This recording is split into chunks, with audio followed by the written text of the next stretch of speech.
Since Elon Musk bought Twitter in October 2022, the platform has taken an undeniable march to the right. Part of this is the result of many liberals and legacy media outlets abandoning the app for Blue Sky, Threads, Substack, or in some rare cases, going outside. But it's not just that there's fewer liberal and left-wing voices on X now. There's also been an undeniable shift in which of the thousands and thousands of posts which are made to the site each day are pushed into people's home feeds. In February 2023, The Verge reported that Musk had had his engineers tweak X's algorithm to artificially boost the reach of his tweets by a factor of 1,000.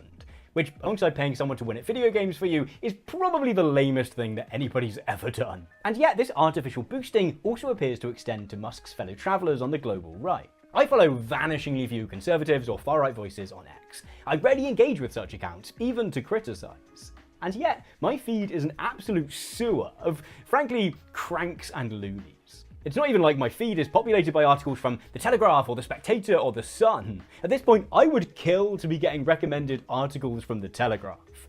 Instead, the voices which are amplified to top volume are the wackiest of conspiracy theorists. And look, let's leave aside the matter of whether or not this is by design. Because Musk would surely argue that this elevation of right-wing perspectives is simply a result of him having freed the bird from the woke mind virus or whatever.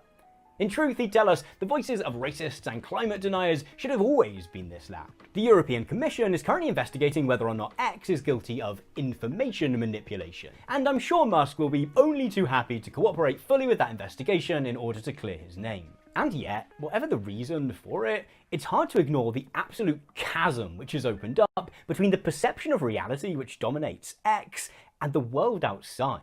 X isn't real life, but so forcefully has Elon Musk put his thumb on the scales that the right appears to be deluding itself that it is.